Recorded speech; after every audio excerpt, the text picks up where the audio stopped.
Welcome to Kannan info Tamil. நம்ம இன்னைக்கு என்ன டாபிக் பார்க்க போறோம் அப்படின்னா, ரெண்டு முக்கியமான டிஃபென்ஸ் அப்டேட் இந்த வீடியோல பார்க்க போறோம். கடந்த சில மாதங்களா கேபினெட் கமிட்டி ஆன் செக்யூரிட்டி மிகவும் முக்கியமான ஆயுத கொள்முதல்களுக்கு ஒப்புதல் கொடுத்து வந்துகிட்டு இருக்காங்க. அந்த வகையில இந்திய கடற்படை ரொம்ப வருடங்களா கேட்டு வந்துட்டு இருந்த 26 ரஃபேல் எம் போர் விமானங்களை வாங்குவதற்கான ஒப்புதலை கேபினெட் கமிட்டி ஆன் செக்யூரிட்டி கொடுத்திருக்காங்க. இந்திய அரசாங்கத்தோட இந்த முடிவு இந்திய கடற்படையை நவீனப்படுத்தும் விஷயத்துல மிகப்பெரிய அளவுல உதவி செய்யும் அப்படின்னு டிஃபென்ஸ் எக்ஸ்பர்ட் சொல்றாங்க. ரஃபேல் எம் போர் விமானங்களை எதற்காக இந்திய கடற்படையில இணைக்கிறாங்க? அப்படி இணைப்பதன் மூலம் இந்திய பெருங்கடல் பகுதியில இந்திய கடற்படைக்கு கிடைக்கக்கூடிய அட்வான்டேஜஸ் என்ன? ரஃபேல் எம் போர் விமானங்களோட செயல்திறன் மற்றும் சிறப்பம்சங்கள் என்ன? இந்த விமானங்களை பயன்படுத்தி இந்தியாவால சீனாவுக்கு எதிராக எப்படி செயல்பட முடியும் அப்படிங்கிறது குறித்து பார்க்கலாம். ரெண்டாவது update, Japanese defence experts India Japan இணைந்து சீனாவுக்கு எதிராக லாங் ரேஞ்ச் கொண்ட ஒரு டாக்டிக்கல் ஸ்ட்ரைக் கேப்பபிலிட்டியை டெவலப் செய்யணும் அப்படின்னு சொல்றாங்க. அதாவது நீண்ட தூரம் சென்று தாக்கக்கூடிய மிசைல்களை இந்தியாவும் ஜப்பானும் இணைந்து தயாரிக்கணும் அப்படின்னு சொல்லி வந்துகிட்டு இருக்காங்க.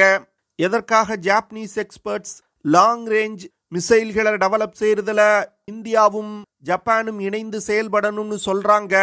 இதற்கு பின்னாடி இருக்கக்கூடிய காரணங்கள் என்ன அப்படிங்கிறத பார்க்கலாம். இப்படி இந்தியாவுடன் இணைந்து லாங் ரேஞ்ச் மிசைல்களை டெவலப் செய்யணும் அப்படின்னு சொல்லக்கூடிய அதே வேளையில ஒரு முக்கியமான விமான திட்டத்துல இந்தியாவை இணைய விடாம ஜப்பான் தடுத்து வந்துகிட்டு இருக்காங்க.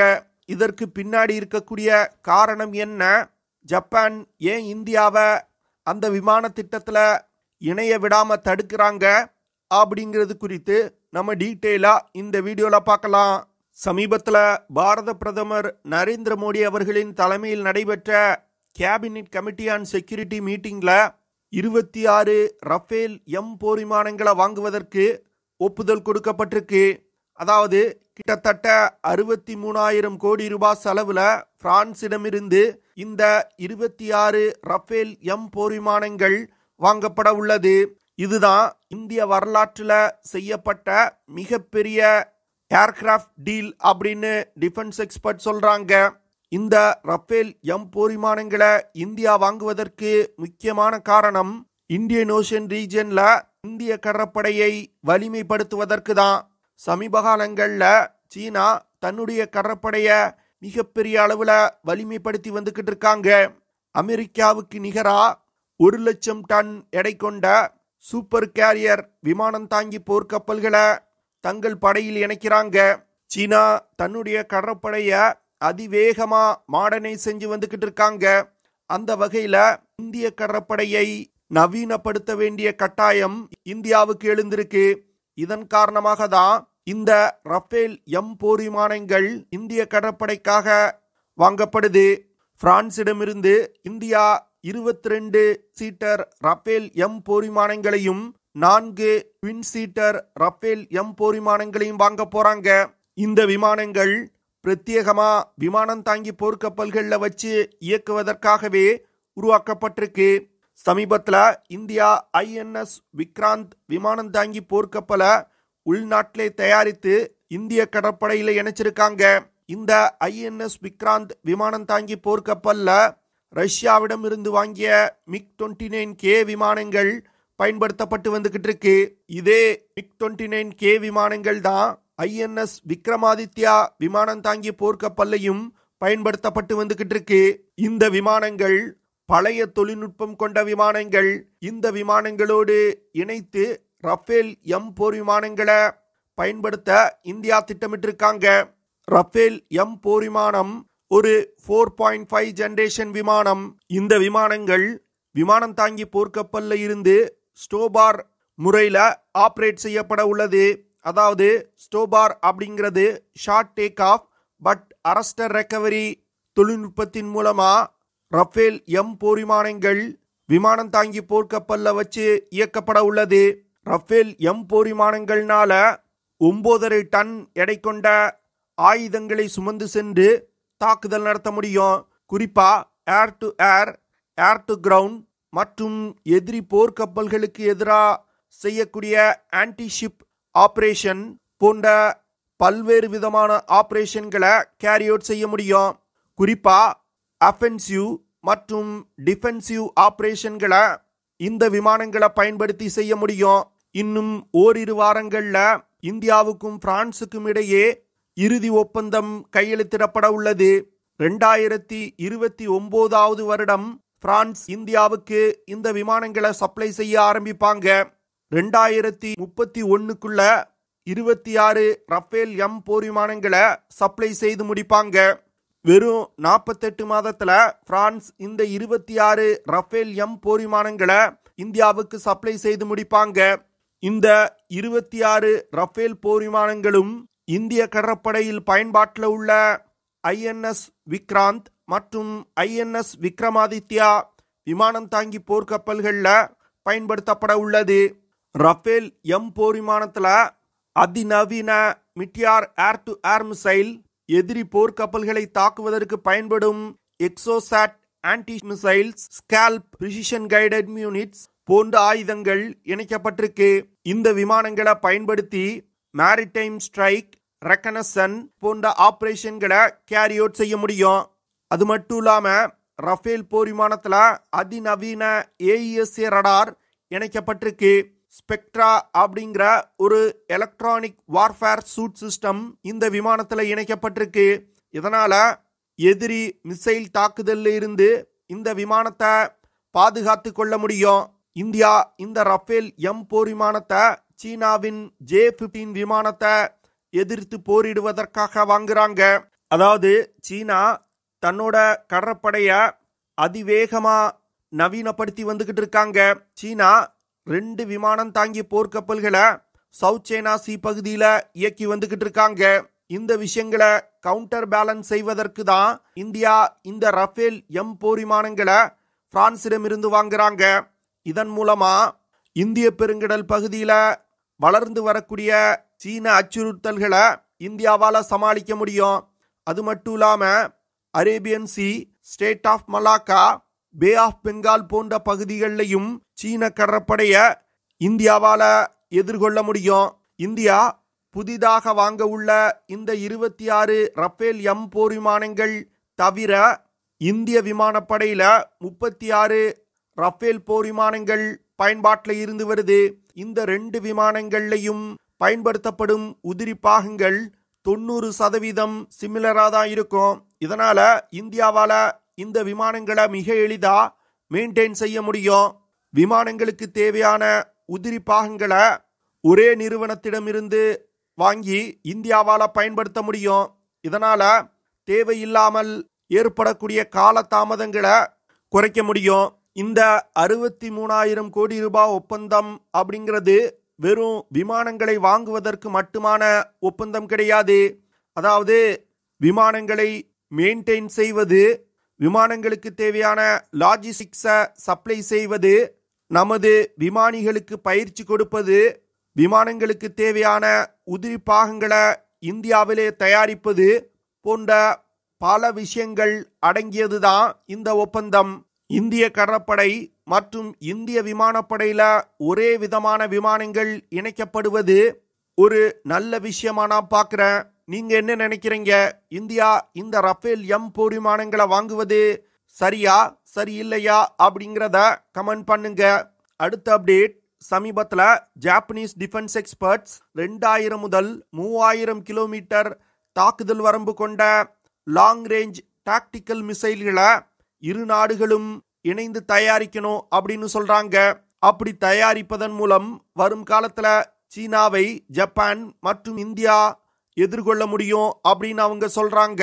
சீனா தன்னோட ராணுவத்தை அதிவேகமா மாடர்னைஸ் செஞ்சு வந்துகிட்டு இருக்காங்க. ஹைப்பர்சானிக் மிசைல்களை டெவலப் செய்து தன்னோட படையில் இணைச்சு வந்துகிட்டு இருக்காங்க. ஈஸ்ட் மற்றும் சவுத் சைனா சி பகுதியில அதிக அளவில் மிசைல்களை டிப்ளாய் செஞ்சிருக்காங்க. ஜப்பானுக்கும் சீனாவுக்கும் செங்காக்கோ தீவு தொடர்பா பிரச்சனை இருக்குது. அதனால வரும் காலத்துல சீனா அந்த தீவுகளை கைப்பற்றுவதற்கு வாய்ப்பு இருக்கு. அதே போன்று இந்தியாவை எடுத்துக்கிட்டா சீனாவுக்கும் இந்தியாவுக்கும் லைன் ஆஃப் ஆக்சுவல் கண்ட்ரோல் பகுதியில பிரச்சனை இருக்குது. வரும் காலத்துல இந்தியா மீதும் சீனா தாக்குதல் நடத்துவதற்கு வாய்ப்பு இருக்கு. இரு நாடுகளுக்கும் பொதுவான எதிரி அப்படின்னா அது சீனா தான். அப்படி இருக்கும் பொழுது இரு நாடுகளும் இணைந்து லாங் ரேஞ்ச் மிசைல்களை டெவலப் செஞ்சா சீனாவை இந்த பகுதியில வலிமையா எதிர்க்க முடியும் அப்படின்னு அவங்க சொல்றாங்க. தற்போது ஜப்பான் தன்னோட ஆயுத தேவைக்கு பெரும்பாலும் அமெரிக்காவையே நம்பி இருக்காங்க. அமெரிக்காவிடமிருந்து டாமஹாக் மிசைல்களை வாங்கி தங்களோட படையில் இணைச்சிருக்காங்க. இந்த டாமஹாக் மிசைல்னால 1600 கிலோமீட்டர் தூரத்துல உள்ள இலக்குகளை தாக்க முடியும். இந்த மிசைல்களை B-21 ரைடர் விமானங்கள்ல இணைத்து ஜப்பான்னால சீனா மீது தாக்குதல் நடத்த முடியும். ஆனா ஜப்பான் தற்போது டோட்டலா அமெரிக்காவை நம்பி இருக்கக்கூடாது அப்படின்னு நினைக்கிறாங்க. இதன் காரணமாக தான் மிசைல் தொழில்நுட்பத்துல சிறந்து விளங்கக்கூடிய இந்தியாவுடன் இணைந்து செயல்பட்டால் நம்மளால சீனாவுக்கு எதிராக ஒரு வலிமையான மிசைல் ஆர்சனலை உருவாக்க முடியும் அப்படின்னு அவங்க நினைக்கிறாங்க. சீனா DF-26 அப்படிங்கிற பாலஸ்டிக் மிசைல்களை அதிக அளவுல தயாரித்து தங்கள் படையில் இணைச்சிருக்காங்க. இந்த மிசைல்கள் பிரத்யேகமா எதிரி போர்க்கப்பல்களை தாக்குவதற்காக உருவாக்கப்பட்டிருக்கு. கிட்டத்தட்ட 4000 கிலோமீட்டர் தூரத்துல உள்ள போர்க்கப்பல்களை கூட இந்த மிசைல்கள்னால தாக்கி அழிக்க முடியும். இந்த மிசைல்களை பிரத்யேகமா அமெரிக்க விமானம் தாங்கி போர்க்கப்பல்களை தாக்குவதற்காகவே சீனா உருவாக்கி இருக்காங்க. தாய்வான் விஷயத்துல அமெரிக்காவுடன் சண்டையிட நேர்ந்தால் இந்த மிசைல்களை ஏரியா டினையல் ஆபரேஷன்களுக்கு பயன்படுத்துவதற்கு சீனா திட்டமிட்டிருக்காங்க. இந்தியாவை எடுத்துக்கிட்டா மிகப்பெரிய அளவுல மிசைல்களை தயாரித்து தன்னோட படையில் இணைச்சு வந்துகிட்டு இருக்காங்க. குறிப்பா அக்னி, நிர்பை, பிரம்மோஸ் போன்ற பல மிசைல்களை தயாரித்து இந்திய முப்படைகள்ல பயன்படுத்தி வந்துகிட்டு இருக்காங்க. ஆனா ஜப்பான் மிசைல் தொழில்நுட்பத்துல சில பிரச்சனைகளை சந்திச்சு வந்துகிட்டு இருக்காங்க. இதன் காரணமாக தான் ஜப்பான் இந்தியாவுடன் இணைந்து லாங் ரேஞ்ச் மிசைல்களை டெவலப் செய்யணும் அப்படின்னு ஜாப்பனீஸ் டிஃபென்ஸ் எக்ஸ்பர்ட் சொல்றாங்க. ஜப்பான் மிசைல் டெவலப்மெண்ட்ல இந்தியாவுடன் இணைந்து செயல்பட விரும்புறாங்க. ஆனா 5th ஜெனரேஷன் ஃபைட்டர் ஜெட் விமானங்களை உருவாக்கும் விஷயத்துல இந்தியாவை ஜப்பான் நம்ப மறுக்கிறாங்க. அதாவது GCAP அப்படிங்கிற குளோபல் காம்பாக்ட் ஏர் புரோகிராம் அப்படிங்கிற திட்டத்தின் கீழ் ஜப்பான், யுனைடெட் கிங்டம் மற்றும் இத்தாலி இணைந்து ஒரு நெக்ஸ்ட் ஜெனரேஷன் ஃபைட்டர் ஜெட் விமானங்களை தயாரிப்பதற்கு 2022 இருந்தே முயற்சி செஞ்சு வந்துகிட்டு இருக்காங்க. 2035 வருடத்துக்குள் ஸ்டெல்த் தொழில்நுட்பம் கொண்ட நெக்ஸ்ட் ஜெனரேஷன் விமானங்களை உருவாக்குவதற்கு இந்த நாடுகள் திட்டமிட்டிருக்காங்க. இந்த GCAP விமான டெவலப்மெண்ட் திட்டத்துல இந்தியா ஒரு அப்சர்வரா இணைந்து கொள்வதற்கு விருப்பம் தெரிவிச்சிருக்காங்க. இத்தாலி, UK போன்ற நாடுகள் இந்தியாவை இணைத்துக் கொள்வதற்கு விருப்பம் தெரிவிக்கிறாங்க. ஆனா ஜப்பான் இந்தியாவை இந்த GCAP விமான திட்டத்துல இணைத்துக் கொள்வதற்கு ஒப்புதல் கொடுக்க மறுக்கிறாங்க. அதாவது இந்தியா அதிக அளவுல ரஷ்ய ஆயுதங்களை பயன்படுத்தி வந்துகிட்டு இருக்காங்க. ரஷ்யாவுடன் நெருங்கிய ராணுவ ரீதியிலான உறவுகளை வச்சிருக்காங்க. அதனால இந்தியாவை இது போன்ற நெக்ஸ்ட் ஜெனரேஷன் விமான டெவலப்மெண்ட் திட்டத்துல இணைத்து கொண்டால் அவங்க டெவலப் செய்யக்கூடிய தொழில்நுட்பங்கள் ரஷ்யாவுக்கு லீக் ஆவதற்கு வாய்ப்பு இருப்பதா ஜப்பான் நினைக்கிறாங்க. இதன் காரணமாக ஜப்பான் இந்தியாவை GCAP விமான டெவலப்மெண்ட் திட்டத்துல இணைவதற்கு இன்னும் ஒப்புதல் கொடுக்காம காலம் தாழ்த்தி வந்துகிட்டு இருக்காங்க. இந்தியா AMCA அப்படிங்கிற 5th ஜெனரேஷன் ஃபைட்டர் ஜெட் விமானங்களை டெவலப் செய்து வந்துகிட்டு இருக்காங்க. இந்த விமானத்தை டெவலப் செய்யும் விஷயத்துல இந்தியா சில டெக்னாலஜிகளை டெவலப் செய்ய வேண்டிய நிலையில இருக்காங்க. அதனால இந்த GCAP திட்டத்துல இணைந்து செயல்படுவதன் மூலம் கிடைக்கக்கூடிய எக்ஸ்பீரியன்ஸை வச்சு சில தொழில்நுட்பங்களை இந்தியாவால AMCA திட்டத்திற்கு உருவாக்கி கொள்ள முடியும். அதற்காக தான் இந்தியா இந்த GCAP திட்டத்துல இணைவதற்கு முயற்சி செய்றாங்க. ஆனா ஜப்பான் இந்தியாவை நம்ப மறுக்கிறாங்க.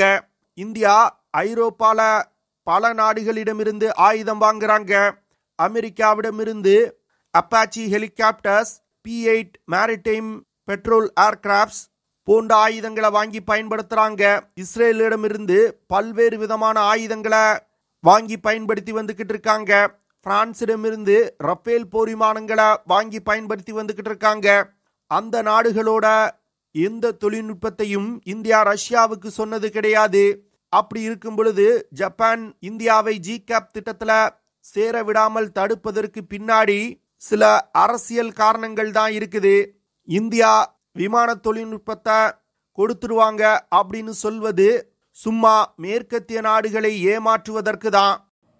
ஓகே ஃப்ரெண்ட்ஸ், நம்ம வீடியோவோட நிறைவு பகுதிக்கு வந்துட்டோம். இதெல்லாம் தான் நான் உங்ககிட்ட ஷேர் பண்ணணும் அப்படின்னு நினைச்ச விஷயங்கள். ஐ ஹோப் நான் ஷேர் பண்ண விஷயங்கள் உங்களுக்கு பிடிச்சிருக்கும்னு நினைக்கிறேன். அப்படி பிடிச்சிருந்துச்சுன்னா ஷேர் பண்ணுங்க, லைக் பண்ணுங்க, கமெண்ட் பண்ணுங்க. மறக்காம நம்ம சேனலுக்கு சப்ஸ்கிரைப் பண்ணுங்க. See you in the next video. Jai Hind.